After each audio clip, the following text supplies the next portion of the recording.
செய்தியாக நமக்கு தெரிந்து கொண்டிருப்பது உடன்படிக்கையின் தேவன் அப்படிங்கிற தலைப்பின் கீழாய் நாம் இன்னைக்கு தியானிக்க போகிறோம். உடன்படிக்கை அப்படின்னா என்ன, தேவன் யாரெல்லாம் உடன்படிக்கை செய்தார் அப்படிங்கிறது குறித்து இன்னைக்கு ஒரு சில காரியங்களை தியானம் செய்ய போகிறோம். நம்முடைய ஆண்டவருக்கு ஒரு பேர் உண்டு, அவர் உடன்படிக்கையின் தேவன் அப்படின்னு. உடன்படிக்கையை குறித்து நம்ம ஏற்கனவே தியானிச்சிருக்கிறோம். ஆண்டவர் மோசையோடு பண்ண உடன்படிக்கை குறித்து நம்ம அதிகமாக தியானிக்கிறோம்.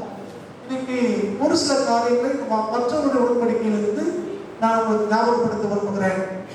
உடன்படிக்கையின் தேவன், நம்ம ஆண்டவர் உடன்படிக்கையின் தேவன்.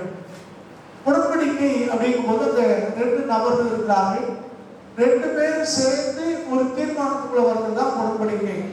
உடன்படிக்கை அப்படின்னு சொன்னா ரெண்டு தரப்பாகவும் சில நிபந்தனைகளை வைப்பார்கள், சில நன்மைகளும் அதில் இருக்கும்.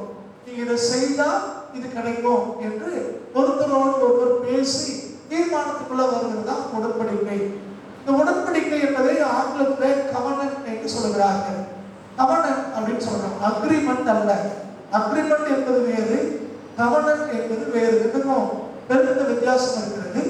இந்த கவர்னன்ட் அல்லது இந்த உடன்படிக்கை அப்படிங்கிறத எபிரேயத்தை வாசிக்கும் போது ரொம்ப ஆச்சரியமாய் அந்த வார்த்தையை நம்ம பார்க்க முடியும். இங்கே பெரித் என்று சொல்லுகிறார்கள். பெரித் அப்படின்னு சொல்ற அந்த சொல் பாரா அப்படிங்கிற ஒரு சொல் வந்துச்சு எபிரேயத்தை அவங்க சொல்லுகிறார்கள். அதுக்கு என்ன அர்த்தம் அப்படின்னா வெட்டப்பட்டது, செதுக்கிறது என்றெல்லாம் அர்த்தமா. நீங்க ஆதியில வேதத்தை வாசிக்கும் போது 1ஆம் அதிகாரம், ஆதியாகமம் 1ஆம் அதிகாரம் 1ஆம் வசனத்தை வாசித்தோம்னா, ஆதியிலே தேவன் வானத்தையும் பூமியையும் சிருஷ்டித்தார் பார்க்கிறோம். ஆனா எபிரேயத்துல வாசிக்கும் போது பெரிஷித் பாரா ஏலோகிம் என்று ஆரம்பிக்கிறது. அங்கே இந்த வார்த்தை வருகிறது, இந்த பாராங்கிற வார்த்தை வருகிறது. அந்த பாரா அப்படின்னாலே அந்த பெரிஷித் பாரா ஏலோகிம் அப்படிங்கிற அந்த வசனத்துடைய முழுசுமாய் நம்ம தியானிச்சு பார்த்தோம்னா ரொம்ப ஆச்சரியம் நமக்கு காத்திருக்கிறது. தேவன் பெருமனை சிருஷ்டித்தார் அப்படின்னா உருவாக்கினார் அப்படின்னு மட்டும் சொல்லியிருந்தது இல்லை, அது ஒரு செதுக்கிறதாக துவக்கத்துல உருவாக்குற மாதிரி பல அர்த்தங்களை அவங்க சொல்கிறார்கள். இப்போ உங்களுக்கு புரியுற மாதிரி சொல்லணும்னா, ஒரு கல் இருக்கிறது, ஒரு பெரிய கல் இருக்குது. அந்த கல்லை ஒரு சிற்பி எப்படி அதை செதுக்க துவங்கி அதை செதுக்கி அதை ஒரு சிலையாக ஒரு அழகான உருவமாக வடிவமைக்கிறாரோ, இதை மாதிரி தான் தேவன் இந்த உலகத்தை சிருஷ்டிக்கிறார். இந்த உலகத்தை நம்முடைய ஆண்டவர் வடிவமைத்திருக்கிறார் என்று பார்க்கிறோம். அதே மாதிரி தான் இந்த உடன்படிக்கையும் கூட. உடன்படிக்கை அப்படின்னு சொல்லும் போது நம்ம ஆண்டவர் உங்களோடு என்னோடு கூட ஒரு புதிதான ஒரு காரியத்தை உருவாக்கி சிருஷ்டித்து கொடுத்திருக்கிறார். இந்த உடன்படிக்கையில வாக்குத்தத்தம் இருக்கிறது, நிபந்தனை இருக்கிறது, கட்டளை இருக்கிறது, ஆசீர்வாதம் இருக்கிறது, எல்லாமே இந்த உடன்படிக்கைக்குள்ளே அடங்கி இருக்கிறது. அப்ப நம்ம ஆண்டவர் ஒரு உடன்படிக்கையின் ஆண்டவர். நம்முடைய தேவன் நம்மளோட உடன்படிக்கை செய்திருக்கிறார். என்ன உடன்படிக்கை செய்திருக்கிறாருன்னா, நான் இப்படி எல்லாம் உனக்கு செய்வேன், நீ இப்படி இருக்கணும். இதுதான் உடன்படிக்கையினுடைய சாராம்சம். தேவன் சொல்லியிருக்கிற ஆசீர்வாதங்கள் அல்லது தேவன் மனுஷனோடு பண்ணியிருக்கிற வாக்குத்தத்தங்கள் எல்லாம் நீங்க கவனிச்சு பார்த்தீங்கன்னா எல்லாமே நிபந்தனைக்கு உட்பட்டதுதான். நிபந்தனை இல்லாம எந்த ஆசீர்வாதத்தையும் நீங்களும் நானும் பெற முடியாது. நீங்க அநேகம் நம்ம என்ன நினைக்கிறோம் அப்படின்னா, ஏதோ ஒரு மந்திரம் போடுற மாதிரி, அது ஏதோ ஒரு பரிகாரம் செய்யற மாதிரி நம்ம நினைக்கிறோம். கோயிலுக்கு போனா இது நடந்துரும், ஜெபம் பண்ணா இது நடந்துரும், அல்லது காணிக்கை கொடுத்துட்டா இது நடந்துரும் என்று நாம சில காரியங்கள் நினைக்கிறோம். ஆனா வேதத்திலே அப்படி எதுவும் சொல்லப்படவில்லை. நன்றாக கவனிங்கள். நம்ம வாழ்க்கை மாறாம நம்மளை சீர்தூக்கி பார்த்து நம்மளை திருத்திக் கொள்ளாம எந்த நன்மையும் உங்களுக்கு கிடைக்க போறதில்லை. அப்ப நீங்களும் நானும் நன்மையை பெற்றுக் கொள்ள வேண்டுமையானால், நீங்களும் நானும் ஆசீர்வதிக்கப்படணும் அப்படின்னு சொன்னா வேதம் சொல்லுகிற நிபந்தனைகளுக்கு உட்பட்டு வேதம் சொல்லுகிற கட்டளைக்கு கீழ்ப்படியாம நம்ம ஆசீர்வாதத்தை பெற முடியாது. புரியுது? அப்ப உடன்படிக்கை அப்படின்னு சொன்னாலே அங்க ரெண்டு தரப்பா இருக்கிறார்கள். இந்த ரெண்டு தரப்பாலும் சில நிபந்தனைகளை வைக்கிறாங்க, சில கட்டளைகள் உண்டு, சில வாக்குத்தத்தங்கள் உண்டு, சில ஆசீர்வாதங்கள் உண்டு. இது எல்லாம் நடந்தால்தான் இது நடக்கும். ஏதோ இந்த மேஜிக் பண்ற மாதிரி ஏதோ ஒன்று சொன்னவனே எது நடந்துடும் அப்படிங்கிறது இல்லை. இன்னைக்கு அநேக விசுவாசிகளுடைய ஒரு தவறான கணிப்பு என்ன ஏதோ கண்ணு மூடிட்டு மந்திரம் மாதிரி ஏதாவது சொன்னா ஆண்டவர் சேர்த்துக்குவார். வேலை செய்யாம ஏதாவது ஒன்று சொன்னா ஆண்டவர் பணம் கொடுப்பாரா? அப்படித்தான் ஒரு மாயான உலகத்துல வந்துருக்கிறோம். நிறைய இந்த வாட்ஸ்அப் வந்து பிறகு நிறைய வீடியோ கிளிப்பிங்ஸ் தான் வருது, நம்ம பார்க்கறோம்ல, அங்கங்கெல்லாம் வருது. வார்டன் சார்லாம் நிறைய அனுப்பிட்டே இருக்காரு, அப்பப்போ ஏதாவது அனுப்புவார். அது பார்க்க சிரிப்பா இருக்கும், எதை அனுப்புறாங்க அப்படின்னு. சர்ச்சைக்கு வந்து ஆள் வந்து ஒருத்தர் சொல்றாரு, உங்க பர்ஸை பாருங்க ஒண்ணுமே இல்லாம இருக்கு, இவன் பாருங்க உங்க பர்ஸெல்லாம் நிரம்பிடும் அப்படிங்கிறாரு. உங்க பேங்க்ல அக்கௌண்ட் வந்துடும், உங்க அக்கௌண்ட்ல பணம் கிடக்கும் அப்படிங்கிறார். இதெல்லாம் சுத்த பேய்களுடைய கிரியை. நான் வேற மாதிரி யோசிச்சு பார்க்கிறேன். பேங்க்ல அக்கௌண்ட்ல திடீர்னு பணம் ஏறுதுன்னா முதல்ல பேங்க்ல ஆளு கணக்கு எப்படி முடிப்பாங்க? உங்களுக்கு புரியுதா? முதல்ல கணக்கு தேவையா இருக்கும். இன்னொரு இருக்குன்னு சொல்றேன், அர்ச்சனை போறவங்களுக்கு கொஸ்டின் ஆண்டவர் காட்டுவாருங்கிறார். இதுல கொஞ்சம் யோசிச்சு பாருங்க. ஏசுனாருன்னா அவ்வளவு பெரிய குற்றவாளியா? அப்படிதானே? அதாவது கொஸ்டின் அவுட் பண்ணா என்ன செய்வாங்க? நீங்களே சொல்லுங்களேன், இது படிக்கிற முறையில் எப்படி இருக்கீங்க? பரீட்சைக்கு முன்னாடி கொஸ்டின் அவுட் ஆயிட்டா என்ன ஆகும்? அவனை பிடிச்ச அரசு பண்ணி உள்ள வச்சுருவாங்க. இவன் நம்பாத சொல்றான், ஒருத்தன் இன்னைக்கு ஜெபம் பண்ணா அவனுக்கு கொஸ்டினை காட்டிடுவாரு. கிரிமினல் எல்லாம் தவறானது. இப்ப நேற்று ஒரு ரூல்ஸ் பெயர் வச்சிருக்கான், பாவம் எல்லாம் பரலோகத்துக்கு தடை இல்லை அப்படின்னு. எல்லாமே அதாவது பைபிள்ல சொல்லப்படாத எல்லாத்தையும் பேசுற ஒரு கூட்டம் இன்னைக்கு வந்திருக்கிறது. இது நல்லா கவனிக்கணும். இது கடைசி காலம், எல்லா விதமான பொருட்டும் வரும். ஆனா யார் வேதத்தை சாப்பிட்டுக்கிறார்களோ, யார் பைபிளை நம்பி அதன்படி நடக்கிறார்களோ அவங்களுக்கு தான் இந்த ஆசீர்வாதம் உண்டு. கவனிக்கிறீங்களா? வேதத்துல சொல்லியிருக்கிறபடியே எல்லாமே சம்பவிக்கும். தவறான எல்லா உபதேசங்களும் வரும், எல்லாமே நடக்கும். இது என்ன ஒரு வேடிக்கைன்னா, பெரும் கூட்டம் அதை பின்பற்றும். பெரும் கூட்டம். ஆண்டவரே ஆரம்பம் சொல்லிட்டாருல, பரலோகத்துக்கு போற வாசல் இருக்குமா? அது குறுதலா நெருக்கமா இருக்கும். ஆனா பாதாளத்துக்கு போற வாசல் பெரும்பான்மையான மக்கள் விரும்புகிறார்கள், பெரும்பான்மையான மக்கள் நம்புகிறார்கள். நீதிபதி சொல்லிட்டாரு, பெரும்பான்மையான மக்கள் அப்படின்னாலே அங்க என்ன இருக்குன்னு அர்த்தம்? பேய் இருக்குன்னு அர்த்தம். சத்தியத்துக்கும் நியாயத்துக்கும் முக்கியத்துவம் கொடுக்காம ஒரு கூட்டம் போகுது அப்படின்னு நினைக்கிறீங்கன்னா அது சரியான கூட்டம் அல்ல. சத்தியத்தின்படி நிற்காதவர்கள் அவங்க எவ்வளவு பெரிய கூட்டமா இருந்தாலும் அதனால எந்த பிரயோஜனமும் இல்லை, அது ஆபத்துக்கான அறிகுறி. அப்ப உங்களுக்கு எனக்கு ஒரு தெளிவு தேவை. எந்த ஒரு காரியமா இருந்தாலும் கர்த்தர் என்ன சொல்லியிருக்கிறார், ஒரு ஆசீர்வாதம் பத்தி சொல்றாருன்னா அதுக்கு முன்னால பின்னால வசனம் என்ன சொல்லுதுன்னு பார்க்கணும். வேதத்துல வாசிக்கிறோம், பலவிதமான ஆசீர்வாதங்கள் இருக்கிறது. ஆனா அதுக்கு முன்னாடி பின்னாடி வசனத்துல என்ன சொல்லுகிறது? அது நிபந்தனை இல்லாம எந்த ஆசீர்வாதமும் நம்ம வாழ்க்கையில இல்லை, எந்த ஆசீர்வாதமும் இல்லை. ஆண்டவர் சொல்ற, நீ கையிட்டு செய்கிற எல்லாவற்றையும் பைபிள் நீங்களே கொஞ்ச நாள் இல்லை அப்படியே நீங்களே காத்திருவீங்க. உனக்கு வேதம் சொல்லுகிறது, ஒரு கையின் பிரயாசங்களை ஆசிரியப்பேன், நீ கைது செய்கிற சகலத்திலையும் ஆசீர்வாத கட்டளைன்னு சொல்றாரு. நம்மளால என்ன செய்யலாம்? முன்னாள் உலகம் விட்டுருவாங்க, பிரயாசத்தை விட்டுருவான், அந்த வேலையை விட்டுருவான், எல்லாத்தையும் விட்டு உன்னை ஆசீர்வதிப்பேன், எல்லாவற்றிலும் உன்னை ஆசீர்வதிப்பேன், எல்லாவற்றிலும் உன்னை ஆசீர்வதிப்பேன்னா முன்னால என்ன கண்டிஷன் இருக்கு? நீ கையிட்டு செய்கிற அல்லது நீ படுகிற பிரயாசம் இது இல்லாம பின்னாடி ஆசீர்வாதம். அவன் பிரயாசப்பட வேண்டியதும் கையிட்டு செய்ய வேண்டிய சில காரியங்கள் இருக்கிறது. அது இல்லாம தேவன் உங்களை ஆசீர்வதிக்கிறது இல்லை. அப்ப இந்த உடன்படிக்கை அப்படிங்கிற தலைப்புல படிக்கும் போது உங்களுக்கு எனக்கு ஒரு தெளிவு தேவை. என்ன தெளிவு தேவைன்னா, நம்ம ஆண்டவர் நம்மளை ஆசீர்வதிக்கிறவர், நம்ம தேவன் நம்மளை உயர்த்துகிறவர். ஆனா நாம எப்படி இருக்கிறோம்? இதான் நீங்க கேள்வி. சரி, இங்க இந்த உடன்படிக்கை அப்படின்னு வரும்போது இதெல்லாம் நம்ம ஏற்கனவே படிச்சுட்டோம். முதல்ல ஏற்கனவே நான் பார்த்ததை ஞாபகப்படுத்திவிட்டு தொடர்ந்து சில காரியங்கள் சொல்ல விரும்புகிறேன். ஆபிரகாமோடு தேவன் உடன்படிக்கை பண்ணார். இது ஆதியாகமம் 15ஆம் அதிகாரத்தில் இருக்கிறது. பல முறை நம்ம தியானிச்சிருக்கிறோம், ஞாபகத்தில் இருக்கிறோம். ஒரு உடன்படிக்கை எப்படி செய்வாங்க அப்படிங்கிறத நம்ம பார்த்துருக்கிறோம். உடன்படிக்கை செய்வதற்கு முன்னால 2 தரப்புக்காரங்களும் சில காரியங்களை பேசி அதை எழுத்துல எழுதுவார்கள்.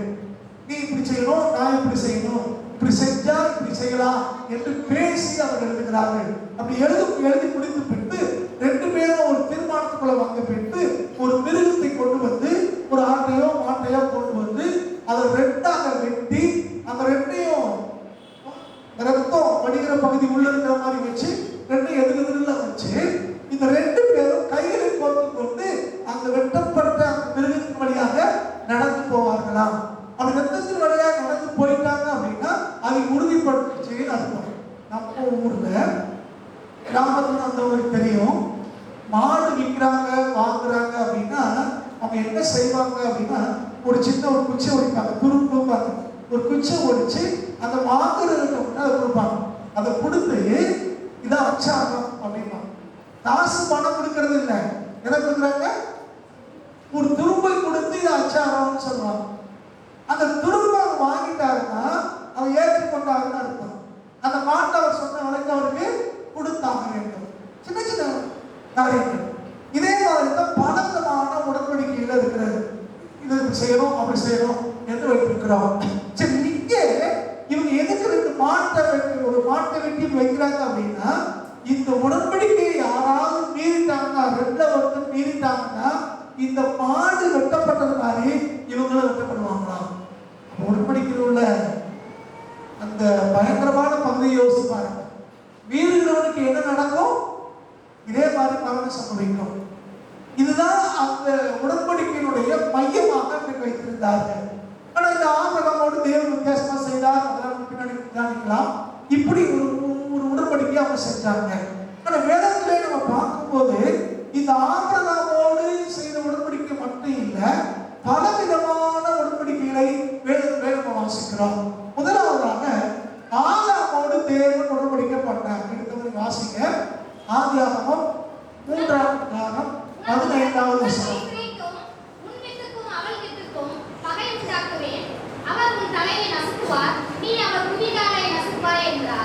இது ஆதாமோடு தேவன் பண்ண உடன்படிக்கை. அன்றைக்கு ஆண்டவர் சொன்னார். எப்ப இந்த உடன்படிக்கையை தேவன் ஏற்படுத்தினார் அப்படின்னா, ஆதாமும் ஏவாளும் சாத்தானுக்கு இடம் கொடுத்து பாவத்துக்கு உள்ளாகி தேவ கோபத்துக்கு ஆளாகிற சூழ்நிலையில இந்த உடன்படிக்கை ஏற்படுத்தப்பட்டது. எல்லா உடன்படிக்கையும் பார்த்தீங்கன்னா அது ஏற்படுத்தப்பட்ட சூழ்நிலை எப்போ அப்படின்னா, மற்றவர்களாலே ஏமாற்றப்பட்டு அல்லது வஞ்சிக்கப்பட்டு சில இழப்புகளை சந்தித்து சில பிரச்சனைகளாய் போகும்போதுதான் தேவன் உடன்படிக்கை ஏற்படுத்துகிறார். சொல்ல வார்த்தை புரியுதா? உடன்படிக்கை எப்ப ஏற்படுத்துறாங்க? ஒரு தேவை வரும்போது, பிரச்சனை வரும்போது, கஷ்டம் வரும்போது, வாழ்க்கையில ஒரு தோல்வியை சந்திக்கும் போது, ஒரு இக்கட்டான காலகட்டத்தில் தேவன் வந்து அவர் யாரு பாதிக்கப்பட்டாங்களோ அவங்களோடு தேவன் உடன்படிக்கை செய்து அவர்களை தூக்கி நிறுத்துகிறார். இங்க ஆதாமும் ஏவாளும் வீழ்ந்து போயிட்டாங்க, பிசாசுக்கு இடம் கொடுத்துட்டாங்க. இவங்க தேவனாலே சிருஷ்டிக்கப்பட்டு இருந்தாலும் தேவனுடைய வார்த்தையை மீறினதுனாலே, சாத்தானுக்கு கீழ்ப்படுத்தபடினாலே அங்க பாவம் வந்தது. ஆகவே இந்த ஆதாமை கூப்பிட்டு ஆண்டவர் அவங்களோடு சில காரியங்களை பேசினாங்க. நமக்கு தெரியும், அதெல்லாம் விவரமாக படிக்க நேரம் இல்லை. அந்த நேரத்துல கர்த்தர் ஆபிரகாமோடு முதலாவது உடன்படிக்கையை பண்ணுகிறார். என்ன உடன்படிக்கை பண்றார்? ஆண்டவர் சொல்றாரு. இப்போ வாசிங்க.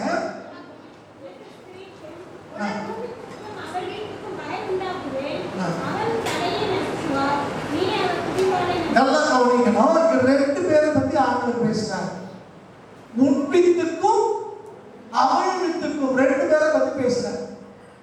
இங்க ஆதாம் சொல்றார், உன்னுடைய சந்ததி, உன்னுடைய எதிர்காலத்தில் வரக்கூடிய ஒரு நபருக்கும் அவளுடைய அப்படிங்கிறது, அவள் தான் பெண்பா, ஒரு பெண்ணுடைய குழந்தையாய் பிறக்க போற ஒருத்தருக்கும் இடையில பகை உண்டாகும். இப்ப என்ன நடக்குமா? அடுத்த வாசிங்க. அவர் உன் தலையை நசுக்குவார், நீ அவன் குதிகாலை நசுக்குவார். கவனிக்கணும். இயேசு கிறிஸ்து பிறப்பதற்கு 4000 வருஷங்களுக்கு முன்னால ஆண்டவர் ஆதாமோடு பண்ண உடன்படிக்கை இது. இங்க இயேசுவை குறித்து அவர் பேசுகிறார். சாத்தானுக்கு இடம் கொடுத்து பாவத்துக்கு உள்ளாயிட்ட சந்தோஷமாய் சமாதானமாய் இருக்க வேண்டிய நீ இப்ப ஏன் என்னை இழந்து விட்டாய்? தேவ சமூகத்திலே சந்தோஷமாய் மகிழ்ச்சியா இருக்க வேண்டிய நீ இப்ப வேறு சிந்து உழைத்து நீ முன்னேற வேண்டும், அது வாழ்க்கை நடத்த வேண்டும். எல்லாவற்றையும் இழந்து ஒரு சாபத்துக்குள்ளாக வந்திருக்கிற ஆதாமை பார்த்து சொல்றாரு, ஓ வித்துக்கும் அவருடைய வித்துக்கு இடையில பகை உண்டாகணும். ஓ சந்ததியா, அதாவது வீழ்ந்து போன ஆதாமுடைய சந்ததியா என்றைக்குமே அந்த அவள் வித்துன்னு சொல்றாரு. யாரு? இயேசுவை குறித்து பேசுகிறார். பூமியில ஒரு பெண்ணுடைய குமாரனாக பிறந்தது இயேசுவானவர் மாத்திரம்தான். மற்றவங்க எல்லாருமே அவர் ஆணுடைய வாரிசாய் வந்தார்கள். ஆனா இவர் மாத்திரம்தான் திருமணம் ஆகாத ஒரு கன்னியின் வயிற்றிலே பிறந்தவர். அப்ப அந்த நாட்கள 4000 வருஷத்துக்கு முன்னாலேயே ஆண்டவராகிய இயேசு கிறிஸ்து குறித்து தேவன் அன்றைக்கு ஆதாமோடு பேசினார். அவங்க 2 பேருக்கும் பகை உண்டாகும். அவர் உன் தலைய நசுக்குவார், உன் தலையை நசுக்கிறார். சாபம் பாவம் எல்லாம் போகும்படி தலை நசுக்கப்பட்டு போகும். தலைதான் எல்லாத்துக்குமே காரணம் தானே. அப்படியே யோசிக்குது, சிந்திக்குது, தவறான என்ன பண்ணுது, பயப்படுது. எல்லாத்துக்குமே காரணம் என்னன்னா தலை, புத்தி. மாம்சத்துக்குரிய தலையை நசுக்கிறது யாரு? ஆண்டவர். அதுக்கு நீ என்ன செய்யணும்? சந்ததி என்ன செய்யும்? அவருடைய முதிகாலத்தான். சிலுவையிலே இவங்க நினைச்சாங்க இயேசு கிறிஸ்துவை அடிச்சாச்சுன்னா இயேசுடைய வாழ்க்கை முடிஞ்சு போச்சு நினைச்சு அவருடைய குதிகாலை கொண்டாங்க, அவ்வளவுதான். ஆனா அவர் மறுத்து உயிர்த்த வந்து இந்த தலைவரை நசுக்கிட்டார். ஹல்லேலூயா. அப்போ அன்னைக்கு பாவத்துல வீழ்ந்த ஜனங்களுக்கு தேவன் சொன்ன ஒரு உடன்படிக்கை, எல்லாவற்றையும் இழந்திருந்த பயந்திருந்த மக்களுக்கு தேவன் சொன்ன உடன்படிக்கை என்னன்னா, உன் பாவம் போக்குறதுக்காக தேவகுமாரன் பூமியில வரப்போறாரு. அவர் வந்து பாவத்தினுடைய சாபத்தினுடைய தலையவர் நசுக்குவார். அப்போ உங்களுக்கு ஒரு புது வாழ்க்கை கிடைக்க போகுது, ஒரு ரட்சிப்பு வரப்போகுதுங்க. ஆதாம் வந்து தேவன் பேசினார். அதெல்லாம் நீங்க கவனிங்க. இந்த உடன்படிக்கை எல்லாம் கவனிச்சு பார்த்தீங்கன்னா தேவன் நேரடியாக வந்துதான் பேசுறார். உடன்படிக்கை அப்படிதான் வருது, தேவன் நேரடியாக பேசுகிறார். ரெண்டாவது வந்து எப்போ ஜனங்கள் சில பிரச்சனைக்குள்ள இருக்காங்களோ, ஜனங்கள் தேவையோடு இருக்காங்களோ, அந்த சூழ்நிலையிலே தேவன் வந்து அவங்களோட பேசினார். இன்னைக்கு நம்ம உலகம் வித்தியாசமானது. 4 பேர் நல்லா இருந்தா தேடி வருவாங்க, நாங்க இருக்கோம் அப்படியாகும் இப்படியாகும் பாங்க. ஆனா கஷ்டப்படுற போது ஒருத்தர் வர மாட்டான், அப்படிதானே? தேவை இருக்கும் போது ஒருத்தர் வர மாட்டாங்க. இன்னும் ஒரு ஸ்டெப் முன்னாடி போய் போனா, இந்த ஆதாமும் ஏவாளும் பாவம் செய்யாது இருந்திருப்பார்கள். ஆனால் அன்னைக்கு அவங்க சூழல் வேற மாதிரி இருந்திருக்கும். ஆனா பாவம் செய்து வீழ்ந்து போன இந்த ஆதாமும் ஏவாளோட தான் ஆண்டவர் வந்து அன்னைக்கு உடன்படிக்கை பண்ணார். உள்ள வார்த்தை கவனிக்கிறீங்களா? ஆதாமும் ஏவாளும் தேவனுடைய வார்த்தையை மீறி பாவம் செய்து அவங்க ஓடி ஒளிந்து கொண்டார்கள்.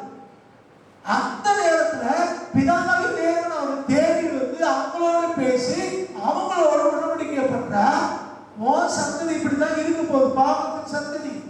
ஆனா அவருடைய வித்தாக ஒரு தேவகுமாரன் இயேசு வரப்போகிறார். அவர் வந்து உன் தலையை நசுக்குவார். அப்படி சொல்லும் போது ஆதாம் எந்த அளவுக்கு கிரகித்து கொண்டார் தெரியல. ஆனா ஒன்று நிச்சயம், பாவத்துக்கு பரிகாரத்தை பிதாவாகிய தேவன் அன்றைக்கு சொல்லிக் கொடுத்தார். தேவ சமூகத்திலே ஏதேனில் இருந்த ஆதாமும் ஏவாளும் இழந்த அந்த தேவ சாயலை, தேவ சுபாவத்தை, தேவனுடைய பிள்ளைகளுங்கிற அதிகாரத்தை திரும்ப மீட்டெடுப்பது கொடுப்பதற்காக அவர்களோடு ஆண்டவர் அன்னைக்கு பேசி ஒரு உடன்படிக்கையை செய்தார். அப்ப இந்த உடன்படிக்கை யாரோடு பண்ணப்பட்ட உடன்படிக்கை சொல்லுங்க? ஆதாமுக்கு தனிநபரோடு பேசினாலும் இது சந்ததி சந்ததிக்காக வருகிற உடன்படிக்கையா இருக்கிறார். இதுதான் உடன்படிக்கை. அப்ப கர்த்தர் உங்களோடு என்னோட ஒரு வார்த்தையை சொல்றாருன்னா அது நம்மளோட முடிந்து போகிற காரியம் அல்ல. எல்லா உடன்படிக்கைகளுமே நம்முடைய சந்ததியாருக்கும் சொந்தமாகிறது. அப்ப உடன்படிக்கையில பங்கு பெறுகிற நீங்கள் நானும் தெரிந்து கொள்ளணும். இன்னைக்கு ஆண்டவர் நம்ம கூட பேசுறார், ஒரு வார்த்தை சொல்லி நம்மளோட கர்த்தர் பேசுறார் அப்படின்னா நமக்கு தெளிவாக வந்து தெரிந்து கொள்ள வேண்டும். இது நம்மளோட முடிந்து போற காரியம் இல்லை. பிள்ளைகளோட, அவங்களுடைய பிள்ளைகளோட கர்த்தருடைய வருகை வரையிலும் ஒவ்வொரு சந்ததிகளுக்கும் இந்த வாக்குத்தத்தமும் இந்த உடன்படிக்கையும் சொந்தமா இருக்கிறது. அல்லேலூயா. அப்ப இன்னைக்கு நீங்கள் நானும் சரியான ஒரு தீர்மானம் எடுத்தோம் அப்படின்னா நம்ம மட்டும் ஆசிரியப்படப்படுறதில்லை, எதிர்காலம் ஆசிரியப்படும், பிள்ளைகளுடைய எதிர்காலமும் ஆசிரியப்படும். நீங்கள் நாங்கள் எப்படி இருக்கோம் கொஞ்சம் யோசிப்பாங்க. தேவனோடு பண்ண உடன்படிக்கையிலே சரியா இருக்குமா, தேவனோடு பேசுற காரியத்திலே நம்ம சரியா இருக்கோமா கொஞ்சம் ஆராய்ச்சி பாருங்க. இது ஆதாம் பண்ண உடன்படிக்கை. வீட்டில் போய் இதெல்லாம் வாசிக்க நேரம் இல்லை. ரெண்டாவது உடன்படிக்கை ஆண்டவர் நோவாவோடு பண்ணார். வாசிங்க ஆதியாகமம்.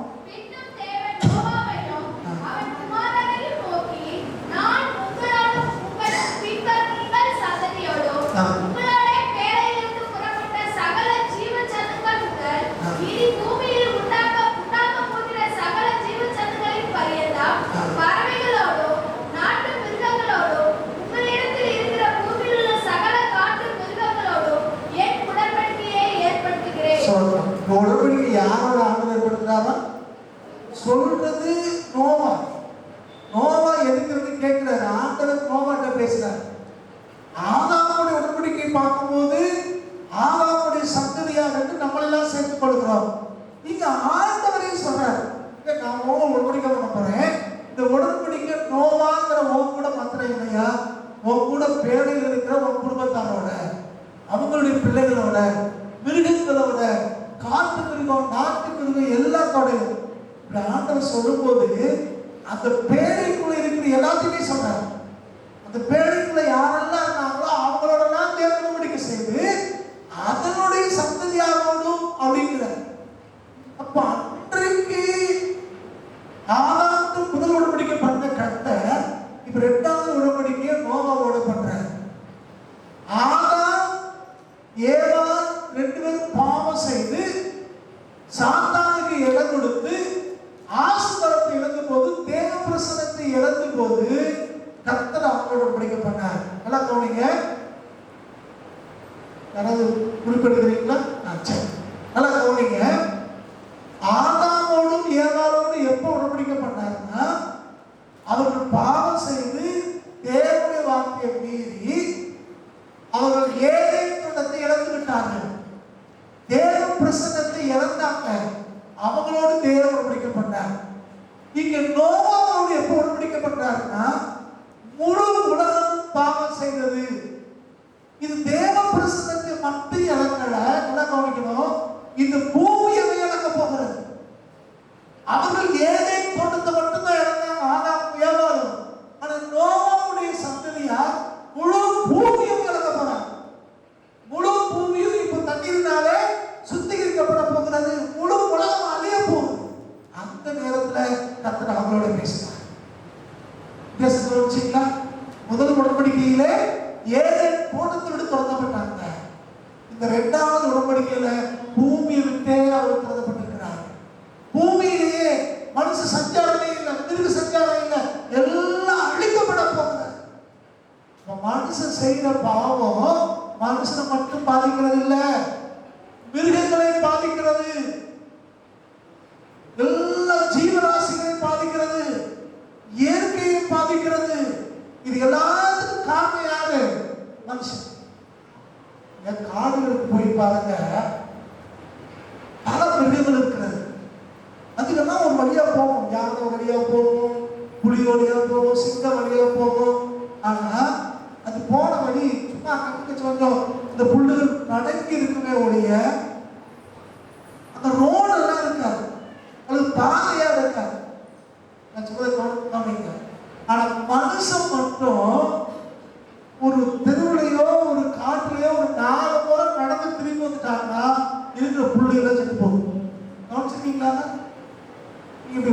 புல்லு மேல நடந்து 2 இடம் போய் திரும்பி வந்துட்டா புல்லு கூட அப்படி செத்து போயிடும். பாத கால் தடம் பதிச்சு எல்லாம் அழிஞ்சு போகுது. அது என்ன சொல்லுவாங்க பேரு? வழித்தடம். அது ஒரு பாதை இருக்கு. மிருகம் அத்தனை முறை போய் வரும், திரும்பி மிருகம் அதை திங்கும். ஆனாலும் அங்க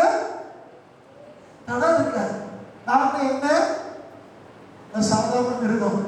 இவன் உடம்பெல்லாம் விஷம், உடம்பெல்லாம் பாவம். ஆனா நடந்தாலே என்ன ஆயிடுது சொல்லி சரியான கவனிச்சிருக்கீங்களா? காடுகளை போய் பாருங்க, இதான் வழித்தவன் இப்படி இப்படி போ அப்படிமா. ஏன்? இவன் நடந்த வழியெல்லாம் கெட்டு போயிடும்.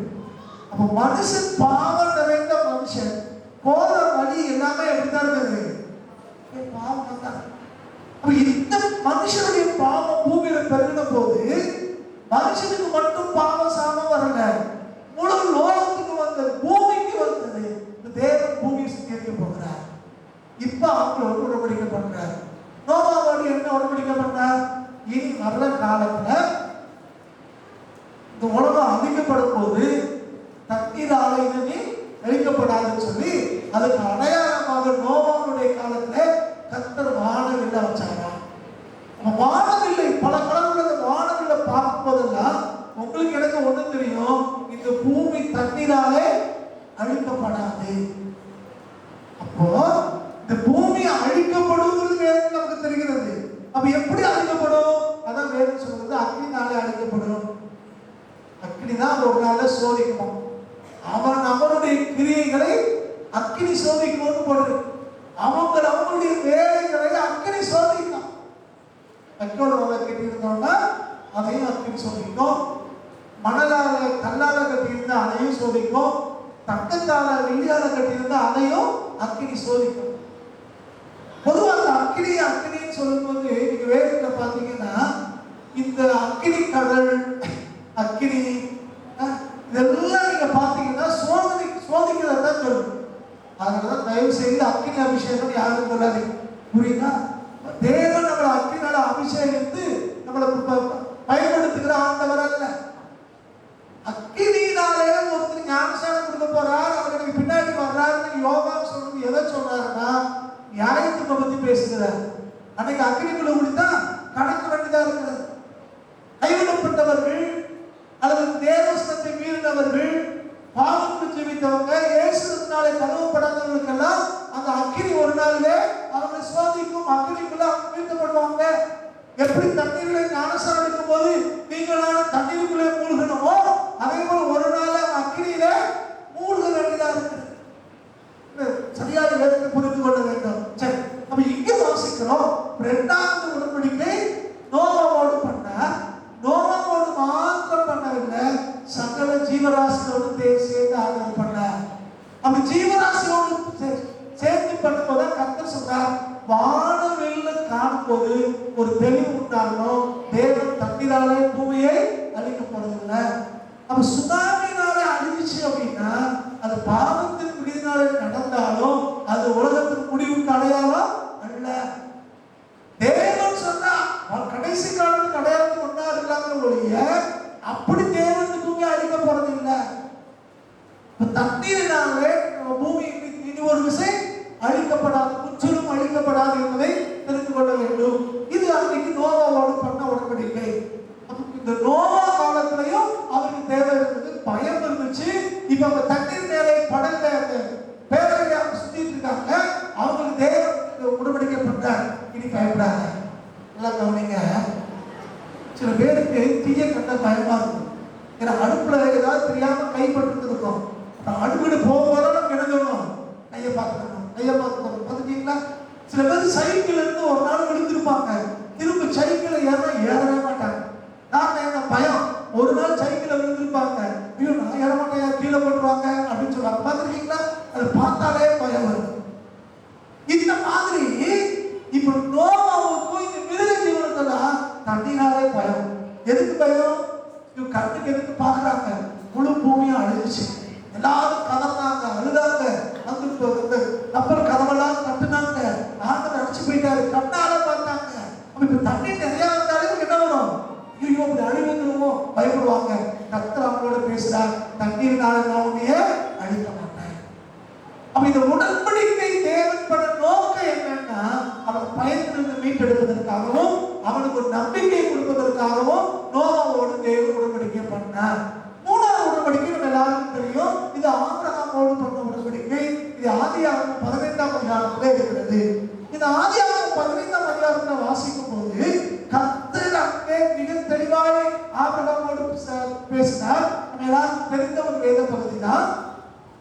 ஆண்டவர் யூதர்கள் செய்கிற முறைமையின்படி, வேதம் சொல்ல முறைமையின்படி ஒரு மிருகத்தை கொண்டு வந்து அந்த 2000 வைத்து விட்டார்கள். இப்ப உடன்படிக்கை செய்த 2 பேரும் கைகளை கோர்த்து கொண்டு அதுக்குள்ளாய் நடந்து போக வேண்டும். இப்ப கர்த்தர் ஆபிரகாமோடு உடன்படிக்கை செய்ய போகிறார்.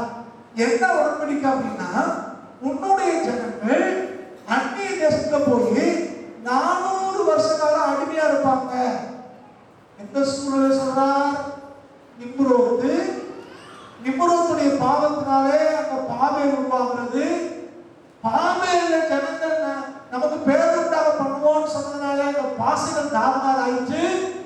அடுக்கடுக்காக அந்த பிரச்சனைகள் உண்டாகி கொண்டிருக்கிறது. ஒற்றுமையா இருந்த ஜனம், ஒன்றா இருந்த ஜனம் நிம்ரோதுடைய இன்ஃப்ளூயன்ஸ்னாலே, பாபேலுடைய இன்ஃப்ளூயன்ஸ்னாலே எல்லாம் சிதறி போயிருக்கிறார்கள். அதன் பின்புதான் இந்த காரியங்களாம் நடந்து கொண்டே இருக்கிறது. இப்போ இந்த ஆபிரகாம் தனி மனுஷனாய் அழைக்கப்பட்டிருக்கிறார், தனி மனுஷனாய் போய் கொண்டிருக்கிறார். இப்போ அவங்கள பார்த்து ஆண்டவர் பேசுறாரு. ஆபிரகாம் சொல்றாரு, இது வரைக்கும் நடந்ததெல்லாம் உங்களுக்கு வேதனை உண்டாயிருக்குது, ஒரு அழுகை உண்டாயிருக்கிறது, வித்தியாசமா நீங்க வாழ்ந்து கொண்டிருக்கீங்க, என்ன செய்ய தெரியாம இருக்கிறீங்க. அந்த காலகட்டத்தை கர்த்தர் ஆபிரகாமோட பேசுறார். எதிர்காலத்துல சந்ததியார் 400 வருஷமா அந்நிய தேசத்திலே அடிமையா இருப்பாங்க. அந்த 400 வருஷம் நிறைவேறும் போது 4வது தலைமுறையிலே அங்கிருந்து விடுவிக்கப்பட்டு நான் அவங்களுக்கு வாக்குப்படுகிற இந்த சொந்த தேசத்துக்கு அவங்களை கொண்டு வருவேன் வாக்கு பண்ணினார். இதான் வாக்குத்தத்தம் அல்லது உடன்படிக்கை. இதை நிறைவேற்ற வேண்டும். முறைமைப்படி நிறைவேற்றணும் வரும்போது ஆண்டவர் யோசித்து பார்த்தார். இப்ப ஆபிரகாமோடு உடன்படிக்கை பண்ண போறோம். அன்றைக்கு ஆதாமோடு உடன்படிக்கை பண்ணார். ஆதாமோடு உடன்படிக்கை பண்ணும்போது அவர் செலுத்தின பணியிலிருந்து தான் அன்றைக்கு ஆதாமுக்கு தோல் வஸ்திரம் ஆண்டவர் தரிச்சார்னு சொல்றாங்க வேத பண்டிதர்கள். பின்னாலே நோவாவோடு ஆண்டவர் உடன்படிக்கை பண்ணார். இப்ப ஆபிரகாமோட பண்ணப்பட கூட அந்த மிருகத்தை வெட்டி வச்சாச்சு. ஆபிரகாம் சொன்னார், சொன்னபடி கொண்டு வச்சுட்டார். ஆனா என்ன சம்பவிச்சதுன்னா, ஆபிரகாமுடைய சந்ததியாரை பார்த்து ஆண்டவர் யோசிப்பாங்க, இவங்க மீறிடுவாங்க, இவங்க வழிவடைக்கு போயிடுவாங்க, சொன்னதை கேட்க மாட்டாங்க. அப்ப இவங்களும் இதே மாதிரி வெட்டப்பட வேண்டிய சூழ்நிலை வரும் அப்படின்னு தெரிஞ்சதுனால கர்த்தர் ஆபிரகாமுக்கு அங்கிருந்த நித்திரையை வர பண்ணாரா. உடன்படிக்கை பண்ணும்போது 2 பேரும் சேர்ந்தாலும் உள்ள போனோம். இப்ப அவர் நல்லா தூங்கிட்டு இருக்காரு ஆபிரகாம். அப்ப ஆண்டவர் அந்த வெட்டப்பட்ட 2 துண்டங்கள் வழியாய் அவர் மாத்திரம் கடந்து போனார். ஆண்டவர் போனால் எப்படி போனார்னா, 2 விதமாய் ஆண்டவர் போனார் போட்டிருக்கு. எப்படி போனாரா? ஒன்று புகையா போனார், மேகமாய் கடந்து போனார். இன்னொன்று அக்கினியாய் தேவன் கடந்து போனார். இது பழைய பாட்டிலே வாசிக்கும் போதெல்லாம், அந்த வனாந்தரத்தில் வரும்போதெல்லாம் தேவன் மேக ஸ்தம்பத்தை கொண்டும் அக்னி ஸ்தம்பத்தை கொண்டும் அவங்கள வழி நடத்தினார்கள். தேவன் அவர்களை வழி நடத்தினார். அப்ப அதே மாதிரி இங்கு மேக ஸ்தம்பம் அக்னி ஸ்தம்பமும் 2 கடந்து போகுது. அவங்க யோசிக்க ஆரம்பிக்கிறாங்க. யார் யோசிக்கிறா? ஆபிரகாம் குளிச்சு பார்க்கிறாரு. அதுக்குள்ள ஆண்டவர் வழியா நடந்து போயிட்டார். அவன் உடன்படிக்கை பண்ணும்போது கூட இது சந்ததியாக மீறிடுவாங்கன்னு நினைச்சு ஆண்டவர் அவங்க பாதிக்கப்படக்கூடாதுன்றதுக்காக நானே 2 பேருக்காக கடந்து போறேன். நல்லா கவனிங்க. அன்றைக்கு யாத்திராகமத்திலே வனாந்தரத்திலே நடத்துற போது பகலிலே மேக ஸ்தம்பத்தில் நடத்துவார், இரவிலே அக்னி ஸ்தம்பத்தில் நடத்துவார். ஆனால் சீனாய் மலையிலே இறங்கின போதும் சரி, அப்போஸ்தலர் 2ஆம் அதிகாரத்திலேயும் சரி, 2மே காணப்பட்டது. மேகமும் வந்துச்சு, அக்னியும் வந்துச்சு. அதே மாதிரி தான் இந்த இடத்துலையும் மேகமும் அக்னியும் சேர்ந்தே வருகிறது. கவனிங்க. பகலதான் அக்னி வரும், சரி பகலதான் மேகம் வரும், இரவுலதான் அக்னி வரும். ஆனா இங்க 2மே சேர்ந்து வருகிறது. காரணம் என்னன்னா, ஒன்று ஆண்டவருக்காக, இன்னொன்று ஆபிரகாமுக்காக.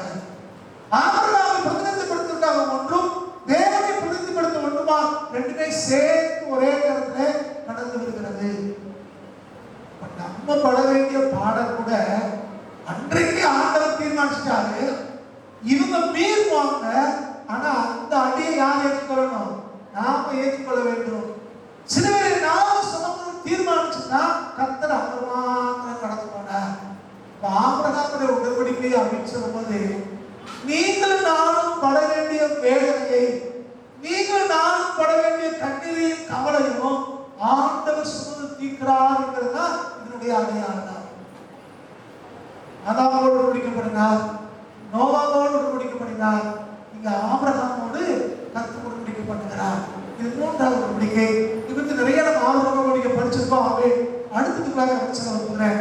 அடுத்ததாக மோசையோடு தேவன் உடன்படிக்கப்பட்டார். மோசையோடு என்ன உடன்படிக்கப்பட்டார்? யாக்காகவும் 6ஆம் அதிகாரம் 8ஆம் வசனத்தை வாசிங்க.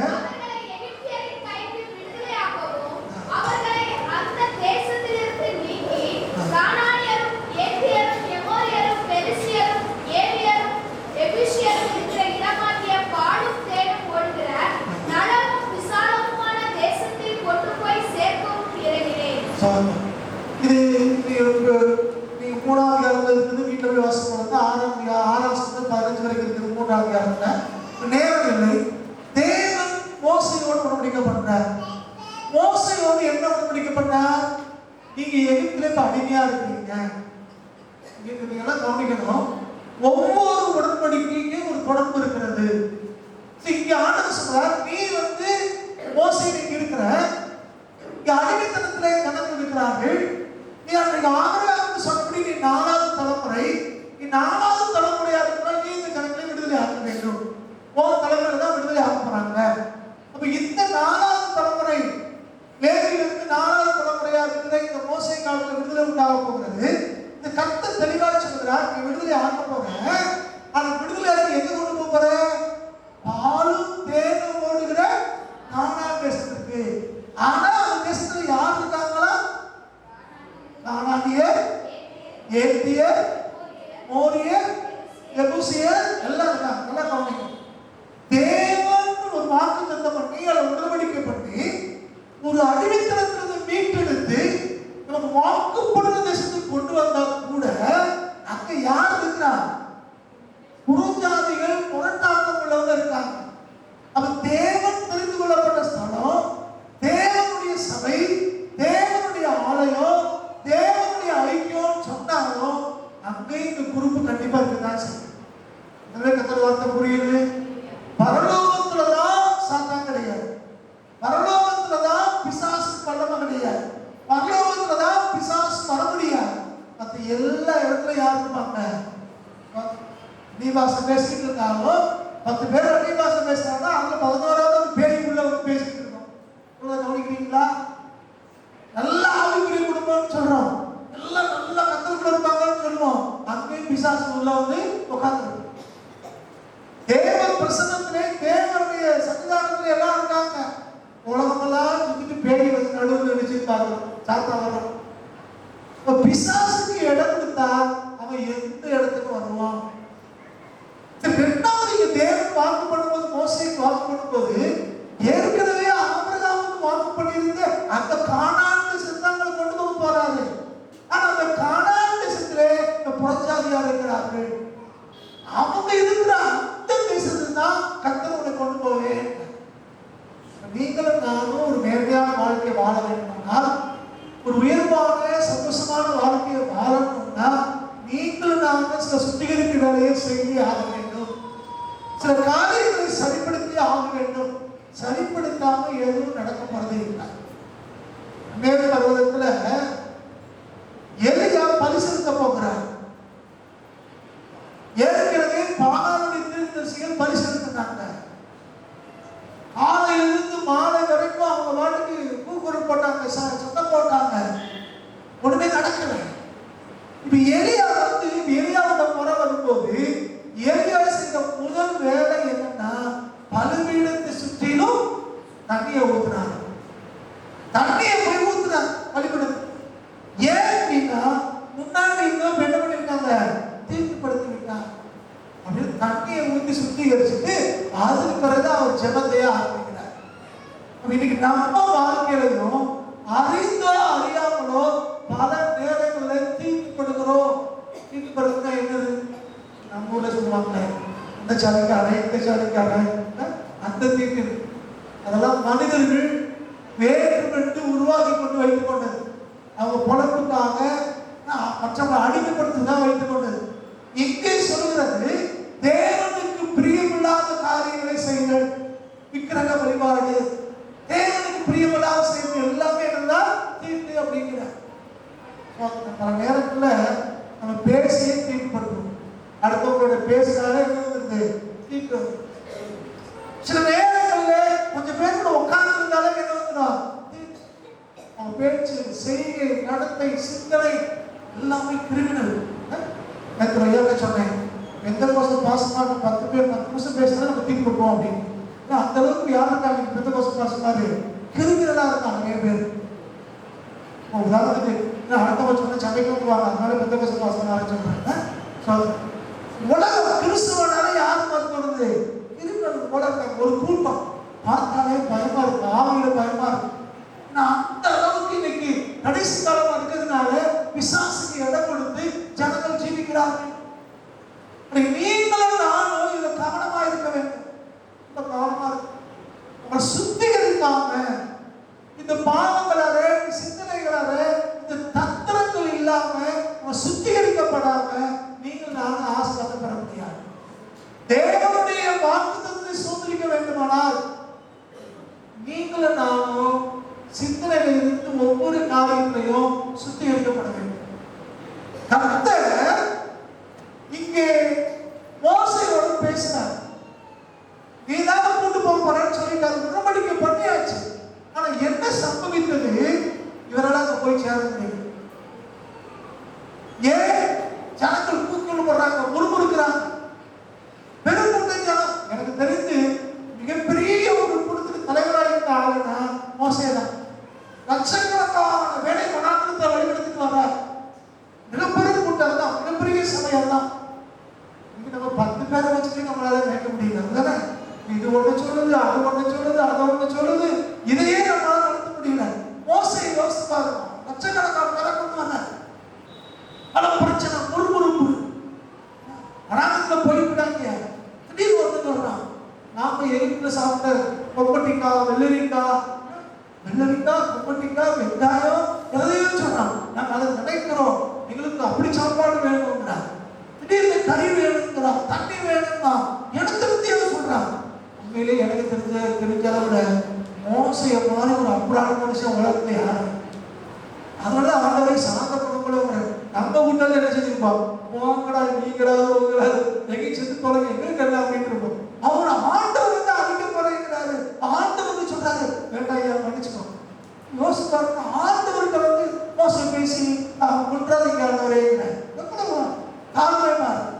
அப்படிப்பட்ட மனுஷன் இவங்களுடைய போராட்டத்துல பேசல, கத்து போய் மலையில பேசுறாங்கன்னா இவங்க மிச்சம் வச்சு அடி முடிச்சிட்டாரு. கோபம், டென்ஷன். அந்த பிரச்சனையை காரணமே டென்ஷன் தான். டென்ஷன் குறைஞ்சிருச்சுனால நிறைய பிரச்சனை சாப்பிட்றேன். புரியுதா? ஸ்ட்ரெஸ் அப்படிங்கிறத ஸ்ட்ரெஸ் மேனேஜ்மெண்ட் அப்படின்னா ஸ்ட்ரெஸ். ஏன் ஸ்ட்ரெஸ் வருது, ஏன் டென்ஷன் வருது, ஏன் ப்ரெஷர் கூடுது அப்படின்னு பார்த்தோம்னா சகிக்க முடியல, நினைக்கிறது நடக்கல. அவங்க ஒண்ணு சொல்றாங்க, ஒவ்வொரு சொல்றாங்க, உடனே என்ன வந்துருது? டென்ஷன் ஆகுது, ரத்த ஓட்டம் கூடியது, ப்ரெஷர் ஆகுது. இந்த ப்ரெஷர் வராம இருக்கணும்னா, டென்ஷன் இல்லாம இருக்கணும்னா, நீடிய நாட்கள் நல்லபடியா சந்தோஷமா வாழணும்னா ரோசமான இருக்கக்கூடாது. புரியுது? நான் சொல்ல ரோசமான என்னன்னா பைபிள் படி, வேதத்தை படிச்சுட்டு கர்த்தர் பார்த்து பாடியா, அவன் பேசுறானா கர்த்தர் அதை கேட்டுக்கிட்டான், அவன் இப்படி செய்தானா கர்த்தர் பார்த்துட்டு இருக்காரு, இப்படி தர்த்தம் பண்றானா கர்த்தருக்கு அது தெரியும். கவனிக்கிறீங்களா? நமக்கு என்ன தோணுது?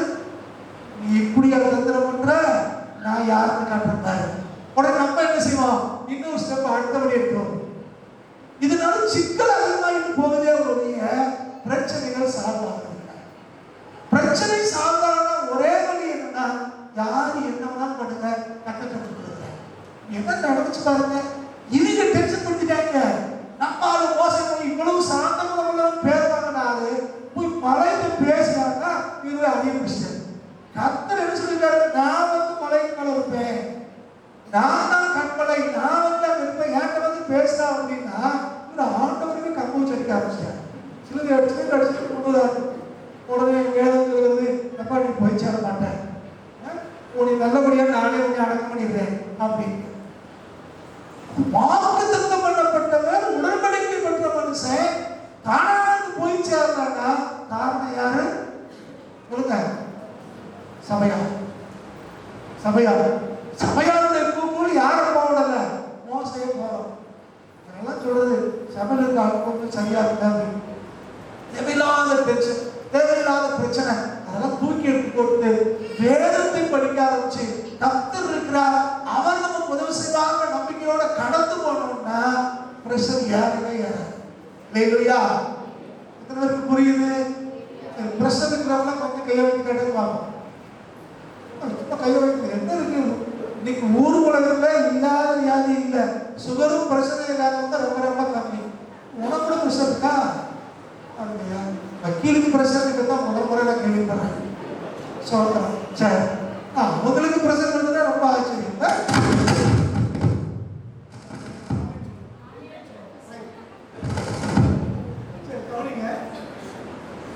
அப்போ இந்த உடன்படிக்கை தான் நமக்கு சொல்லிருக்கிற ஒரு காரியம். இந்த உடன்படிக்கை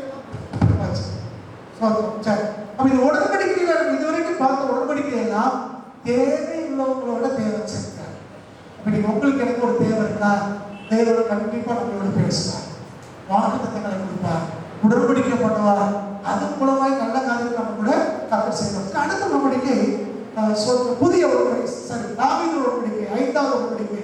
இது 2 சாமுவேல் 7ஆம் அதிகாரத்துல 8வது வசனத்திலிருந்து இருக்கிறது. வாசிங்க.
சரி கம்மிங்க. இந்த வீட்டை போய் நல்லா வாசிக்கிறது நேரம் இல்லை. வேத வசதி என்ன சொல்லுது அப்படின்னா, ஆண்டவர் தாவீதோடு உடன்படிக்கை பண்ணார். என்ன உடன்படிக்கை பண்றாருன்னு கவனிங்க. இப்ப தாவீதுக்கு முன்னாடி ராஜாவா இருந்தது யாரு? சவுல். சவுல் தள்ளப்பட்டு போனார். இப்ப தாவீதுக்கு கடைசி நாட்கள் இருக்கிறார். இப்ப இவருக்கு தோணுது, இப்ப நமக்கு பின்னாடி என்ன நடக்கும்? ஒரு பெரிய கேள்வி. கர்த்தர் தாவீதோடு பேசினார். தாவீதுக்கு சொல்லும்போது சில காரியங்கள் தெளிவா சொன்னார். நீ இறைவாக்குள்ள போவ, உன் மகன் வந்து அவன் ஆலயத்தை கட்டுவான், உன் மகனுக்கு பின்னாலேயும் இந்த ராஜ்யம் ஸ்தாபிக்கப்பட்டிருக்கும். தாவீதுடைய சிங்காசனத்தை உட்கார்ந்ததற்கு என்றென்றைக்கும் வாரிசு உண்டாக்குவேன்னு சொல்லி கர்த்தர் தாவீதோடு உடன்படிக்கை பண்ணார். கவனிங்க, தாவீதோடு பண்ண உடன்படிக்கையில ஆண்டவர் தெளிவா ஒரு காரணம் சொல்றார். உன் சந்ததியார் இந்த அரியாசனத்துல சிங்காசனத்துல ராஜாவா வரும்போது தப்பு பண்ணாங்கன்னா, வசனத்தை மீறினாங்கன்னா, கதப்பை எப்படி ஒரு சாட்டை வச்சு பிள்ளையை கம்ப வச்சு அடிக்கிறாங்களோ அதே மாதிரி அவனை அடிப்பேன் அப்படிங்கிறார். ஆனா சிங்காசனத்துல உட்கார்ந்து வாரிசு இல்லாம போகாது. சரித்திர ஆசிரியர் சொல்றாங்க, இன்னைக்கு வரைக்கும் தாவீதினுடைய வாரிசுகள் அதிகாரத்தில் இருக்காங்கன்னு சொல்றாங்க. பல இடங்களில் மன்னராட்சி இருக்கிறது. அந்த இங்கிலாந்துடைய மன்னராட்சி, அந்த ஸ்காட்லாந்து இருக்கிற ராணிகள் ராஜாக்கள் எல்லாமே தாவீதுடைய சந்ததியார், இவரது சந்ததியார் சொல்றாங்க. கர்த்தர் வர்ற வரைக்கும் இந்த சந்ததியில யாராவது ஒருத்தர் என்னதான் பிரதமர் ஜனாதிபதி இருந்தாலும் இவங்க நாட்டுல மன்னர்கள் கண்டிப்பா இருப்பாங்கன்னு தான் சொன்னாங்க. காரணம் என்னன்னா, தாவீதுக்கு பண்ண முடியல. தாவீதுக்கு தேவன் அங்க சொன்னது, சிங்காசனத்துல என்றைக்கும் ஒரு ஆள் இருப்பாங்க. தெரியும், உலகத்திலே நல்ல ஒரு பார்லிமெண்ட் எங்க இருக்கு? இங்கிலாந்துல இருக்கு. இந்தியாவுக்கு வந்துதான் பார்லிமெண்ட் சிஸ்டம் கொடுத்தாங்க. ஆனா அவங்களுக்கு எப்படி மன்னர் இருக்கிறார்? காரணம் என்ன? அது தாவீதுடைய சந்ததி இருக்கிறார். அப்ப தேவன் வாக்கு பண்ணபடியே அந்த தாவீதுடைய சிங்காசனம் கர்த்தர் வர்ற வரைக்கும் நிலைச்சு நிற்கும். ஆனா அதே நேரத்துல தப்பு பண்றவன கர்த்தர் அடிப்பார். ராமத்துக்கு வந்தவங்களுக்கு தெரியும், மாற்று சந்தைன்னு சொல்லுவாங்க, தாவணி அப்படின்னு சொல்லுவாங்க. பக்கத்துல கழுவுமலை, காப்பாற்றப்பட்ட முத்துராபுரம், இதெல்லாம் சந்தைகள் இருக்குது. மாடுகளை கொண்டு போய் விற்க போவோம். மாட்டு வண்டியில வண்டி போட்டு போவோம். நல்லா ஞாபகம் இருக்கிறது. சின்ன பையனா இருக்கும்போது நிறைய சந்தைக்கு போயிருக்கேன். கடைசியாக நிறைய ஊர்கள். எதுக்கு போவோம்னா, அந்த சந்தைகள்லாம் பெரும்பாலும் மே மாசங்கள்ல வரும். பௌர்ணமி அமாவாசையில அப்பதான் நிறைய மாம்பழம் இருக்கும், கருப்பட்டி மிட்டாய். அவ்வளோ சின்ன பிள்ளைங்கலாம் போவோம், கூட சேர்ந்து போறது. அங்கே போன அது கிடைக்கும், இது கிடைக்கும். என்ன நடக்கும்னா, இங்க கொண்டு போன இந்த விவசாயி என்ன செய்வாங்கன்னா, தன்னுடைய மாட்டை விட்டு வேற மாடு வாங்குவாங்க. வசதிக்கு ஏற்ற மாதிரி மாட்டை வாங்குவாங்க. இந்த மாட்டை வாங்கி இவங்க வண்டியில மாட்டை கட்டி 10 ஆரம்பிச்ச உடனே இந்த மாடு என்ன செய்ய தெரியுமா? எங்க இருந்து முதல்ல வந்துச்சோ அந்த ஊருக்கு தான் நடக்கும். அந்த ஆட்டு கரையை விட்டு அந்த மாட்டு தாவலை விட்டு வெளியேறின உடனே எந்த பக்கத்துல இருந்துச்சோ அந்த பக்கம் தான் கிளம்பும். இந்த காசு கொடுத்து வாங்கினவர் விடுவாரா? என்ன செய்வாரு? சாட்டை வச்சு ஒரு சாப்பிட்டு சொல்றாரு, காயத்தை பிடிச்சி இருப்பார், மாற்றி போடுவார், இந்த பக்கம் பத்துவார். இது மாடு யோசிக்கும், நம்ம வீடு அங்கல் இருக்கு, நம்ம தொழு அங்கல் இருக்கு, அங்க போவோம், அங்க இழுப்போம். ஆனா காசு கொடுத்த மனுஷன் விட மாட்டான். திரும்ப திரும்ப சாத்தி குத்தி நான் ஊருக்கு கொண்டு வந்து சேர்ப்போம், புது தொழுவு கொண்டு வந்துருவோம். இதுதான் நம்ம வாழ்க்கையிலே நடக்கிறது. ஒரு காலத்துல எதுக்கோ அடிமையா இருந்தோம், எப்படி எப்படியோ வாழ்ந்துருக்கோம், கர்த்தருடைய இரத்தத்தினாலே மீட்கப்பட்டிருக்கிறோம். ஆனாலும் நம்ம வாழ்க்கை எப்படித்தான் இருக்குது? நிறைய நேரங்கள்ல அங்கிட்டு தான் இருக்குது, தெரிஞ்சு தெரியாம அப்படி இருக்குது. எனக்கு வந்து சொல்றேன், புட்டுச்சத்தை கேட்டாலே எனக்கு ஞாபகம் வேற மாதிரி வருதியா இருக்க. என்ன அப்படின்னு கொட்டுக்கு முன்னால ஆடியே பழகி போச்சு பாருங்க. புட்டுச்சத்தை கேட்ட உடனே நம்ம யோசிக்க வேண்டிய கேட்க, நம்ம ஆடுற ஆடு இல்லையா, யோசிச்சு நம்ம சரிப்படுத்த வேண்டி இருக்கு. திடீர்னு யோசனை வந்து நம்ம பாட்டுக்கு ஆடிவோம் போல அப்படிங்கிற. இன்னொரு தம்பி சொன்னா, பாட்டுச்சத்தை கேட்ட உடனே பாடல் கூட தோணுது பாஸ்கர், அந்த ராகத்துல சுத்தி இருக்குது, அதனால ஏதாவது ஆண்டு பாட்டு பாடிக்கிட்டே இருக்கிறேன். பழைய சுவாபம் பல நேரங்களில் என்ன செய்யுது? நம்மள ஆண்டவர் ரத்தத்தை சிந்தி விலைக்கரையமாய் நம்ம மீட்டெடுத்திருக்கிறார், நமக்கு எஜமானி இவர் அப்படின்னு நமக்கு தெரிஞ்சிருந்தாலும் நம்மளை அறியாமலே சுபாவத்துல பல நேரங்களில். இதனாலதான் சில நேரங்களில் சாட்டடி விழுது, சில நாளில் சாட்டை கம்ப வச்சு தார கம்ப வச்சு ஒரு குத்து நமக்கு விழுகுது. அப்ப இந்த அடி விழுதுக்கு காரணம் என்னது சொல்லுங்க? ஏன் நமக்கு அடி விழுது? பழைய சுபாவத்தினால அடி விழுது. பழைய சுபாவத்தை மாத்திட்டு ஆண்டவர் ரத்தத்தினாலே கழுவப்பட்டிருக்கிறோம், நம்ம புதிய சிருஷ்டின்னு நினைச்சு ஆண்டவர் பின்னால போனோம் அப்படின்னா இந்த அடி நமக்கு விடாது. நம்முடைய எஜமான் அவருடைய பொருளுக்கு கொண்டு போய் சேர்ப்பா, சந்தோஷமா இழைப்பாளர்களோட சந்தோஷமா இருக்க முடியும். ஆனா பழைய சுபாவம் நமக்கு இழுக்கிறதுனால பல முறை அடி நம்ம வாங்குறோம். கவனமா இருக்கும். இங்க அதுதான் சம்பவிச்சது. தாவீது இருக்க கர்த்தர் தெளிவா சொன்னார், பழைய சுபாவத்துக்கு போனீங்கன்னா சிக்கல் பார்த்துக்க, அதனால நீ திருத்திக்கணும், உன் சந்ததி இருக்கணும். ஆனாலும் உங்க உடன்படிக்கப்படுகிறேன், கடைசி வரைக்கும் சந்ததியில மன்னர்கள் இருப்பாங்க. ஆலயம் கட்டப்பட்டுச்சு, இன்னைக்கு வரைக்கும் இருக்காங்க. கர்த்தர் சொன்னபடியே செய்தார். கடைசி உடன்படிக்கை நமக்கு தெரியும், புதிய உடன்படிக்கை. ஒரு விதத்தில் வாசிக்கும் போது இந்த நாளாகிய புதிய உடன்படிக்கைங்கிற இது ஏசாயா காலத்திலிருந்தே இருக்குது. அன்னைக்கே சொன்னார், ஒன்று ஒரு 11ஆம் அதிகாரத்தில் வசனம் இருக்கிறது. 24ஆகிய புதிய உடன்படிக்கை 25ஆம் அவர் சொன்னார், 24ஆகிய புதிய உடன்படிக்கை. இன்னைக்கு இயேசு கிறிஸ்து மிருகத்தினுடைய ரத்தத்தினால உடன்படிக்கப்படவில்லை, ஒரு புறாவின் ரத்தத்தினால உடன்படிக்கப்படல, உலக பிரகாரமான வாக்குத்தத்தத்தை சொல்லி தேவன் உடன்படிக்கப்பட்டாங்க. நம்ம சொந்த ரத்தத்தை சிந்தி அவர் உடன்படிக்கப்பட்டிருக்கிறார். உங்களை மீட்டெடுப்பதற்காக, உங்களுக்கு எனக்கு புதுவாக கொடுப்பதற்காக, உங்களை உயர்த்தி வைப்பதற்காக தேவன் ஒரு புது வாழ்வை நமக்கு கொடுத்திருக்கிறார். இன்னைக்கு நீங்களாக ஒரு தீர்மானம் எடுக்கணும். ஆண்டவருக்கு சொல்லுங்க, ஆண்டவரே நீ உடன்படிக்கிட்டேன், நீங்க உடன்படிக்கை செஞ்சிருக்கீங்கப்பா, என்னை ஒரு வார்த்தை கைவிட மாட்டீங்க. நாங்க மீறினாலும் நீங்க மீறாத ஆண்டவர், நாங்க வழி விலகினாலும் நீர் எங்களை தட்டி சரி பண்ணி திரும்ப கொண்டு வர்ற கர்த்தர். அதனால ஒரு கடமை விட்டு கொடுக்கிறோம், ஒரு உடன்படிக்கைப்படி வாழ வைங்க. ஜோமா தேவசமத்தினால இருக்கலாம். அத்தனை பொறுத்த நோக்கி நம்ம பார்க்கணும். உங்கள் தெய்வம் மாறாதவ, அவர் வார்த்தை மாறாதது, அவர் உடன்படிக்கை செய்து அவர் தூக்கி எடுக்கிற கர்த்தர். உடன்படிக்கை எப்போ பண்றாரு அப்படின்னா, தேவையோட இருக்கும்போது, பிரச்சனையோட இருக்கும்போது, வேதனையோட இருக்கும்போது தேவன் உடன்படிக்கை செய்கிறார். நம்ம எப்படி இருக்கிறோம் கொஞ்சம் ஆராய்ச்சி பார்ப்போம். எந்த காரியத்துல நம்ம கவலை இருக்கிறது, பிரச்சனை இருக்கிறது யோசித்து பார்ப்போம்.